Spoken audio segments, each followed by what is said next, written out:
भाई कमलेश सिंह जी, श्रीमान राधे श्याम जी, हमारे सभी सम्मानित भाईगण, आंसू के नेता संजय जी, सुमित जी, और आज इस पार्टी में शामिल होने वाले छोटे भाई सूरज यादव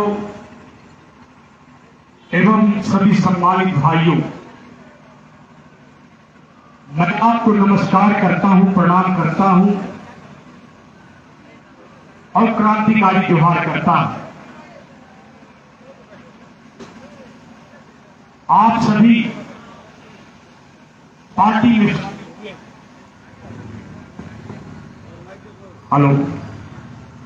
पार्टी में शामिल हुए, इसके लिए मैं वंदन करता हूं और अभिनंदन करता हूं। काफी देर से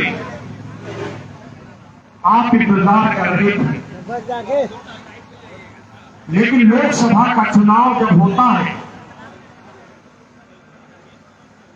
तो प्रत्याशी की कुछ मजबूरियां भी होती हैं। वे चाह करके भी समय में नहीं पहुंच पाते। भैया बाजा वाले को बोलो बंद कर दिया, नुमाइश नहीं करें। और इन्हीं कारणों से प्रत्याशी को विलंब होता है। मैं भी चुनाव लड़ता हूं और मैं मजबूरियों को मैं समझता हूं,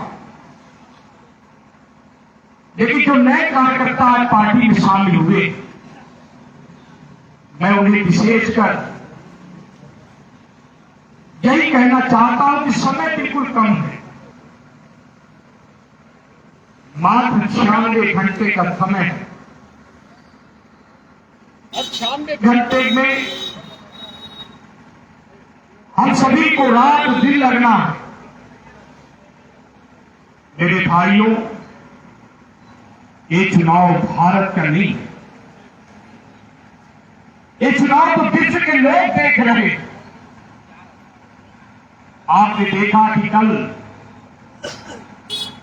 ईरान के राष्ट्रपति हेलीकॉप्टर से क्रैश कर गए। लाइव नहीं कीजिए। क्यों? साजिश है कि अंतर्राष्ट्रीय साजिश है, मालूम। उसी प्रकार भारत में भी लोग साजिश रचना चाहते हैं। देखा कि भारतीय जनता पार्टी ने राम मंदिर बना दिया। भारतीय जनता पार्टी ने कश्मीर में 370 धारा हटा दिया। भारतीय जनता पार्टी ने पाकिस्तान से आए हुए, अफगानिस्तान से आए हुए सारे जो हिंदू भारत में चले आए थे, उनको नागरिकता दे दिया। भारतीय जनता पार्टी ने मुस्लिम बहनों को दिया। ए बेटा सुन लो ना, सुन लोगे तो कुछ ज्ञान हो जाएगा। मुस्लिम बहनों को जहां पर 3 तलाक करके उनके संसार छूट जाते थे, उनके संसार खत्म हो जाते थे, 3 तलाक में पाबंदी लगा दिया गया। जब विपक्ष के लोग, कांग्रेस के लोग, राष्ट्रीय जनता दल के लोग, समाजवादी पार्टी के लोग, कांग्रेस के लोग, जब उनके पास में कोई मुद्दा नहीं रह गया, तब उन्होंने कहा कि जब मोदी जी ने नारा दिया कि अब की बार 400 पार, तो सारे लोगों ने अचानक बैठक करके मोदी जी के बारे में बोलना शुरू कर दिया कि सदन के अंदर में नरेंद्र मोदी 400 पार का नारा इसलिए दिए हैं क्यों भारत के संविधान को परिवर्तन करना चाहते हैं। हमारे दलित भाइयों के बीच में, मुसलमानों के बीच में, ईसाई धर्म को परिवर्तन करने वाले लोगों उनको भड़काना शुरू कर दिया गांव गांव देहात में, ओबीसी के भाइयों के बीच में, आदिवासी भाइयों के बीच में कि नरेंद्र मोदी इस बार आएंगे तो 400 पार करेंगे और संविधान को परिवर्तन कर देंगे।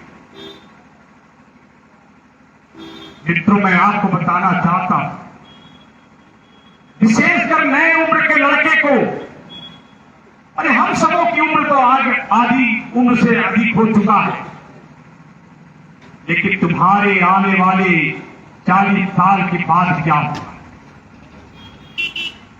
30-35 वर्षों के बाद क्या होगा? मैं आपको मित्रों कहना चाहता हूं, मोदी जी ने कहा है कि मैं इस बार सदन में जाऊंगा तो समान नागरिक आचार संहिता को भारत में लागू करूंगा। यानी हिंदुओं के साथ जो नियम कानून संविधान है वही मुसलमानों को भी अपनाना होगा। कोई भी तुष्टीकरण की राजनीति नहीं चलेगी। भारत माता की जय। और इससे घबरा करके वोट बैंक की राजनीति करने वाले लोग अचानक नारा देने लगे, मोदी जी संविधान परिवर्तन करेंगे, संविधान परिवर्तन करेंगे, संविधान परिवर्तन करेंगे। लेकिन मैं आपको बताना चाहता हूं, क्या कश्मीर को 370 धारा हटा देना संविधान को परिवर्तन करना है? क्या राम जन्मभूमि को बना देना, प्रभु राम के आस्था के मंदिर को बना देना, 100 करोड़ हिंदुओं को उसके अधिकार को दिलवा देना, क्या ये संविधान परिवर्तन है? क्या जनजाति परिवार के बीच में सड़क बना देना, नाली बना देना, उनको शिक्षा दे देना, क्या संविधान परिवर्तन है? मैं आपको कहना चाहता हूं, देश के अंदर में भी भ्रमित पैदा करने की साजिश रणनीति बनाई जा रही है और हम सबों को इसके लिए संभलना पड़ेगा। आप मत ये भूलना कि भारत हिंदू राष्ट्र नहीं है, लेकिन 15 अगस्त 1947 में देश की आजादी के बाद जब पंडित नेहरू लाल किले पर तिरंगा झंडा फहरा रहे थे, जब पाकिस्तान का जन्म हो रहा था, धर्म के नाम पर कि हम हिंदुस्तान में नहीं रहेंगे, और जब धर्म के नाम पर पाकिस्तान बना, जिन्ना राष्ट्रपति बने, तो वह तो मुस्लिम राष्ट्र बन गया। लेकिन हमारा यह देश हिंदुस्तान धर्मनिरपेक्ष देश बन गया। लोगों ने जलालत किया, लोगों के साथ जलालत हुआ। लेकिन मित्रों, मैं आपको कहना चाहता हूं, यह मत भूलना कि हम हिंदुओं के लिए तो एक ही देश है, हिंदुस्तान, जहां पर हम अटक से लेकर कटक तक और कश्मीर से लेकर के कन्याकुमारी तक अपना देश समझते हैं। लेकिन इसी देश के अंदर में आप जाकर के केरल की स्थिति में देख रहे हैं, वहां दुर्गा पूजा आप क्या कर सकते हो? क्या दीपावली में पटाखा फोड़ सकते हो? क्या बगल में बंगाल ऐसे राज्य में आप जाकर के वहां पर अपनी खुली आजादी का धर्म को मना सकते हो? आप नहीं मना सकते हो। इसी झारखंड की धरती के अंदर में आप जाकर के जामताड़ा में, पाकुड़ में, साहेबगंज में, गोड्डा में, दुमका में, देवघर में जाकर के देखो, वहां का डेमोग्राफी चेंज हो गया। डेमोग्राफी, आप बोलेंगे डेमोग्राफी क्या है? डेमोग्राफी ये है, अगर चुनाव अधिकारी यहां अगर बगल में है, अगर भी बात सत्यता ना हो तो मेरे ऊपर मुकदमा दायर कर दो, लेकिन अगर बात सत्य है तो मेरे बात को आत्मसात करने का आप पीड़ा उठाओ। डेमोग्राफी वो है कि बांग्लादेश से आए हुए मुसलमानों को यहां पर वोट बैंक बना दिया गया। अब वो निर्धारण करते हैं कि एमएलए कौन बनेगा, एमपी कौन बनेगा, प्रधानमंत्री कौन बनेगा, राष्ट्रपति कौन बनेगा, मंत्री कौन बनेगा।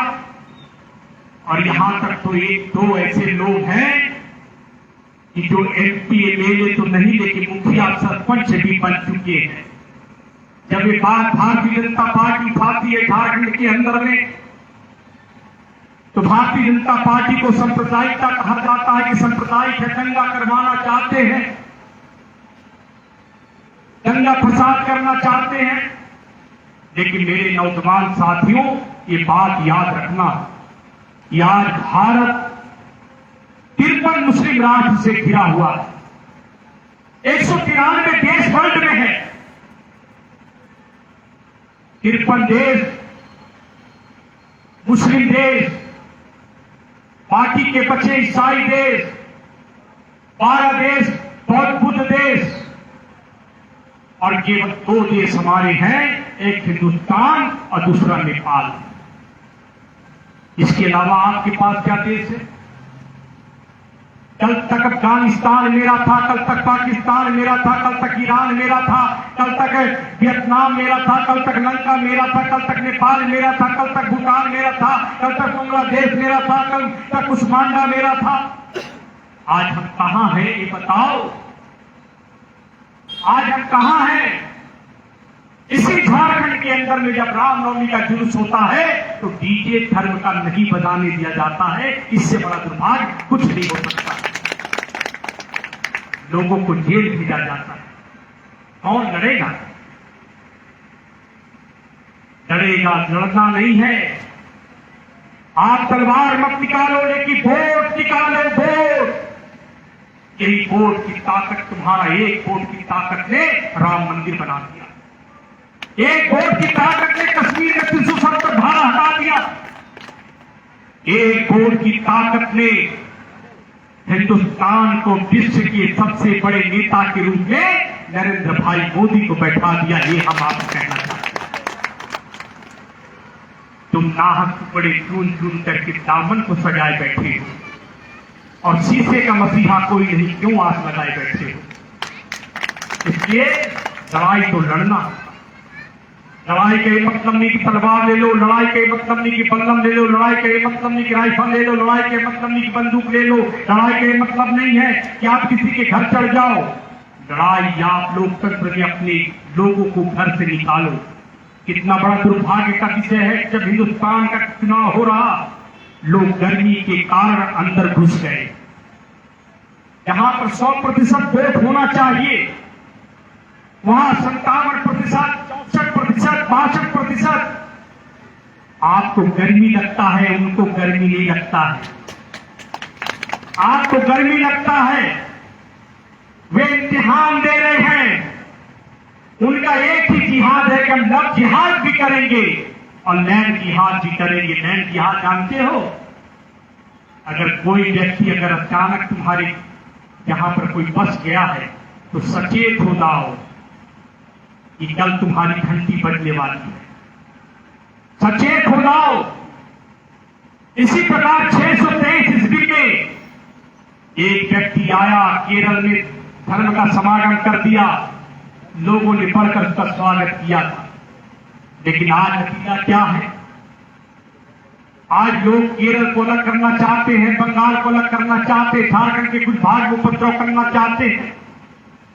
केवल ये मेरा विषय नहीं, मैं तो आपको यह कहना चाहता हूं, केवल इसलिए नरेंद्र भाई मोदी पॉपुलर नहीं है।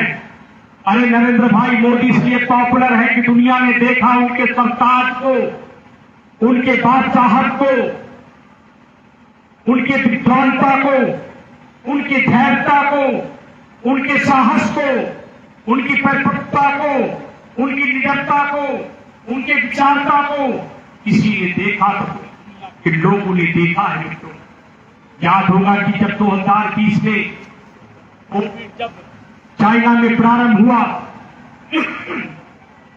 तो चाइना में दहशत हो गया। चाइना में छोड़िए, वर्ल्ड में दहशत हो गया।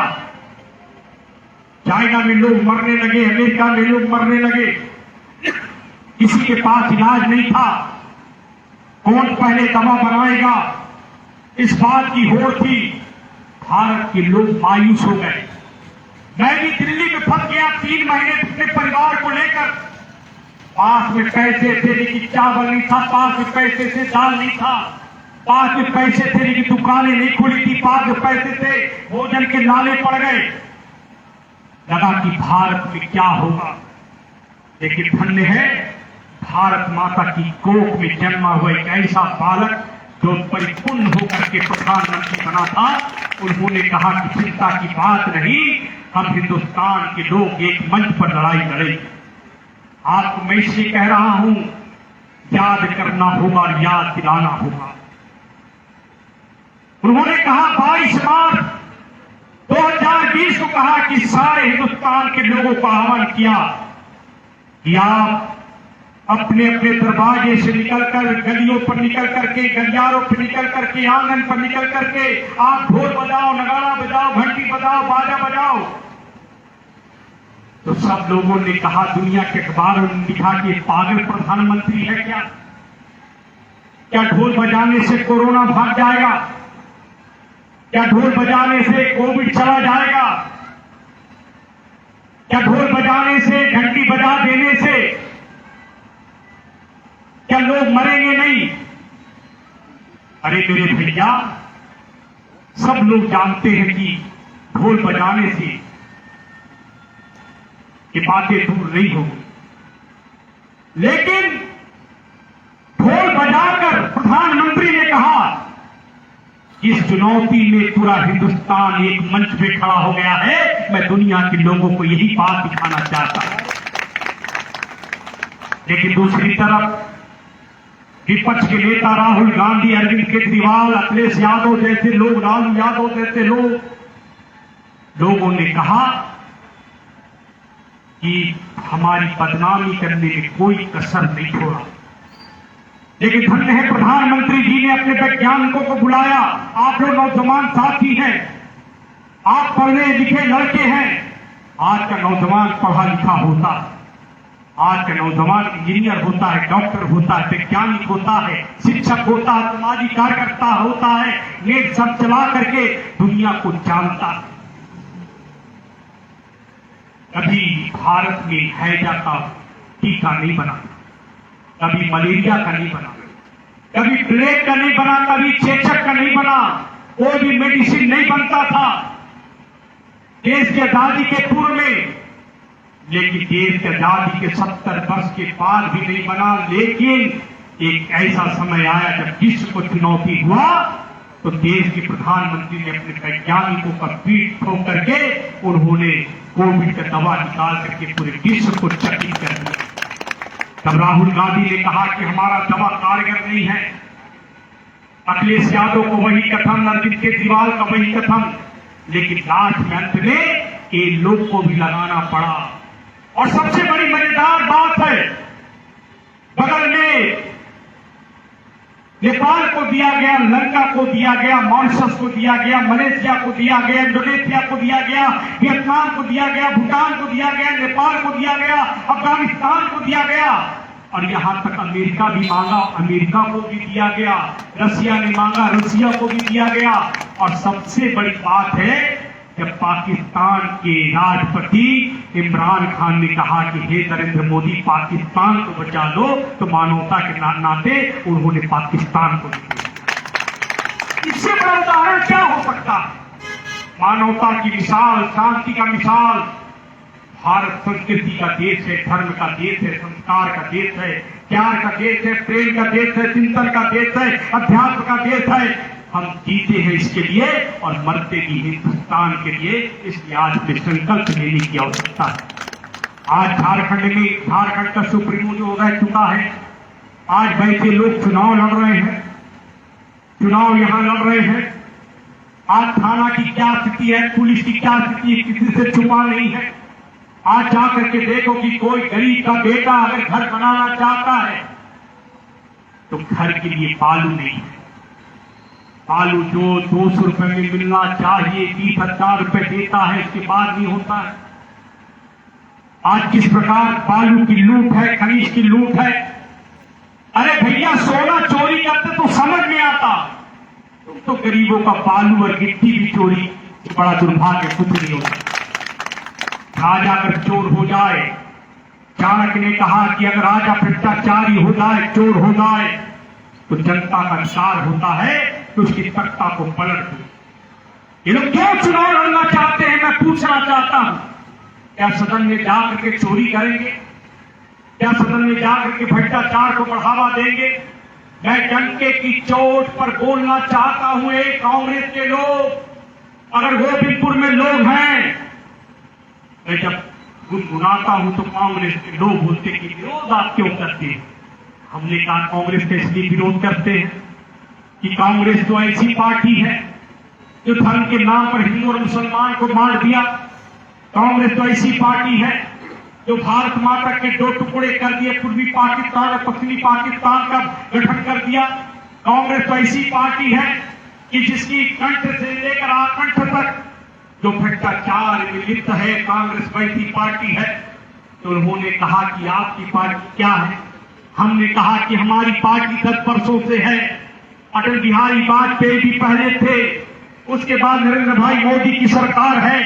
आप एक उदाहरण दे दो किसी मंत्री का, आप किसी व्यक्तियों का दे दो, मैं दावे के साथ कह सकता हूं भारतीय जनता पार्टी का मैं उस दिन बुराई करने लगूंगा। आपने 10 वर्षों के अंदर में क्या भ्रष्टाचार देखा? एक मंत्री को भी आपने देखा तो उनकी आवाज बंद हो गई। तो हमने कहा दुर्भाग्य था उस देश का कि जब देश के दादी के 2 वर्ष पहले सुभाष चंद्र बोस जिसने कहा था कि तुम मुझे खून दो मैं तुम्हें आजादी दूंगा, उनका देहांत हो जाता है। जब वल्लभ भाई पटेल बन जाते हैं जिसे गांधी जी नहीं बनाते हैं, तो उन्होंने कहा अगर वल्लभ भाई पटेल बन जाते हैं, सुभाष चंद्र बोस बन जाते प्रधानमंत्री तो क्या होता?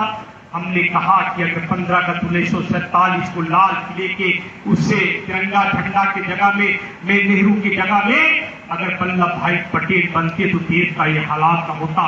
तो उन्होंने कहा कि क्या हालात न होता, अगर बन जाते तो क्या होता? हमने कहा कि गांधी का अपमान न होता और दफन कोई बलिदान न होता और समझौतों की मेज पर सियासत का तूफान न होता। समझौतों की मेज पर सियासत का तूफान न होता, जिन्ना का कोई गान न होता, हिंदू और मुसलमान न होता, घर घर में रहमान न होता, गलियों में रिजवान न होता, कूचों पर मलखान न होता, सड़कों पर सुल्तान न होता, इतना कत्लेआम न होता, भारत लहूलुहान न होता और बंटवारे का काम न होता और हर की पाकिस्तान न होता, हर की पाकिस्तान न होता। लाल किले पर तिरंगा का अपमान होता। अगर नेताजी जीवित रहते देश का प्रधानमंत्री बन जाते तो खंडित हिंदुस्तान न होता, खंडित हिंदुस्तान न होता। ये बात मैं कांग्रेस के लोगों से बोलना चाहता हूं। जब तक भारतीय जनता पार्टी मजबूत नहीं थी आपने सत्ता चला लिया। जब तक भारतीय जनता पार्टी को जनता प्यार नहीं करती थी तब तक आप चला लिए। लेकिन अब देश जग चुका है। मैं आपसे अपील करता हूं कि विद्युत वरण महत्व को आप जरूर जिताएं। आप विद्युत वरण महत्व को नहीं जिता रहे हैं बल्कि भारत को आगे बढ़ाने के लिए आप एक वोट और एक ईंट जोड़ रहे हैं। आप नरेंद्र भाई मोदी को बना रहे हो। कोई व्यक्ति कहता कि तीसरी बार प्रधानमंत्री नरेंद्र भाई मोदी बनेंगे। हमने कहा प्रधानमंत्री बनने की होड़ नहीं है। अरे प्रधानमंत्री नहीं बल्कि विकसित भारत का संकल्प लेकर के हम आगे बढ़ रहे हैं। 2047 को मैं बताना चाहता हूं, जब देश की आजादी के हम 100 वर्ष पूरे करेंगे तो उस दिन का संकल्प ये है जो स्वामी विवेकानंद ने 1893 के शिकागो के सम्मेलन में उन्होंने कहा था कि 21वीं सदी भारत का होगा और वही भारत 2047 में अमेरिका के आगे खड़ा होगा। ये चीज की चुनौती आपको लेकर के चलना है। आप इंजीनियर बन जाओ, डॉक्टर बन जाओ, वैज्ञानिक बन जाओ, शिक्षक बन जाओ, सामाजिक कार्यकर्ता बन जाओ। अगर देश नहीं बढ़ेगा तो रोजगार कहां मिलेगा? देश नहीं बढ़ेगा तो आपको जीवन यापन कैसे होगा? अगर देश मजबूत नहीं होगा तो हम कैसे आगे बढ़ेंगे? इसलिए भारत को आगे बढ़ाना है, इसलिए प्रधानमंत्री नरेंद्र भाई मोदी को लाना है। कभी कभी बातें होती है, अरे मंदिर का पूजा करने से क्या रोजगार मिल जाता है? यही बात अफगानिस्तान में रहने वाले लोग भी बोला करते थे। यही बात कश्मीर में पंडित लोग भी बोला करते थे। यही बात पाकिस्तान में रहने वाले, लाहौर में, इस्लामाबाद में, कराची में रहने वाले लोग भी बोला करते थे। यही बात बांग्लादेश में, ढाका में रहने वाले लोग भी बोला करते थे। इसलिए आज हमें इस संकल्प को लेकर के जाना है कि हमें कोई भी गलती हमें स्वीकार नहीं करना है, गलती देना नहीं है। मैं जानता हूं मेरे कार्यकर्ता बंधु आज 3 बजे से यहां पर जगे हो, 3 महीने से वेट कर रहे हो, गर्मी का समय है, लेकिन ये 5 वर्ष का किताब इतनी जल्दी भूलना मत, भूलना मत, भूलना मत। इसलिए मैं नए कार्यकर्ताओं को बधाई देना चाहता हूं, वंदन करना चाहता हूं, अभिनंदन करना चाहता हूं कि आप जब पहला मत देने जा रहे हैं तो आप सोच समझ के वोट देना कि देश को कौन आगे ले जाएगा और पाकिस्तान को कौन वोट डलवाएगा, ये भी याद कर लेना। तब वोट देना, राम को देख लेना, कृष्ण को देख लेना, महादेव को देख लेना, मंदिरों को देख लेना, मोहम्मद बिन तासी के इतिहास को पढ़ लेना, गजनी के इतिहास को पढ़ लेना, गजनवी के इतिहास को पढ़ लेना, अलाउद्दीन खिलजी के इतिहास को पढ़ लेना, इब्राहिम लोधी के इतिहास को पढ़ लेना, सिकंदर के इतिहास को पढ़ लेना, और सबसे बड़ा क्रूर शासक अकबर और औरंगजेब के भी इतिहास को पढ़ लेना, और उससे भी बड़ा क्रूर कि बाबर ने मेरे राम के मंदिर को तोड़ा है। 550 वर्ष तक हम पूजा राम के मंदिर में नहीं किए थे, किसने करवाया, उसके इतिहास को पढ़ लेना, और जहां इच्छा होगा वहीं जाकर के मत दे देना। यही हम आपसे कहना चाहते हैं। मैं ज्यादा कुछ नहीं कहते हुए मैं आपसे विदा लेता हूं। आगे भी कई कार्यक्रम, मैं कभी तो उन पंक्तियों से अपनी बातों को विराम करना चाहता हूं कि किसी कवि ने कहा है, निरंतर आगे बढ़ो, निरंतर आगे बढ़ो, निरंतर आगे बढ़ो। उन्होंने कहा कि हिमालय तुरंग सुरंग से प्रबद्ध शुद्ध भारती, प्रभा स्वयं समुज्जला, स्वतंत्रता पुकारती, हम तेरे वीर पुत्र हो, दृढ़ प्रतिज्ञ सोच लो, अब प्रशस्त पुण्य पत्र है, बढ़े चलो बढ़े चलो, प्रशस्त पुण्य पत्र है, बढ़े चलो बढ़े चलो। एक बार नारा उठा के बताइए, भारत माता की जय, भारत माता की जय, भारत माता की जय, जय श्री राम, जय श्री राम, जय श्री राम। बहुत बहुत धन्यवाद।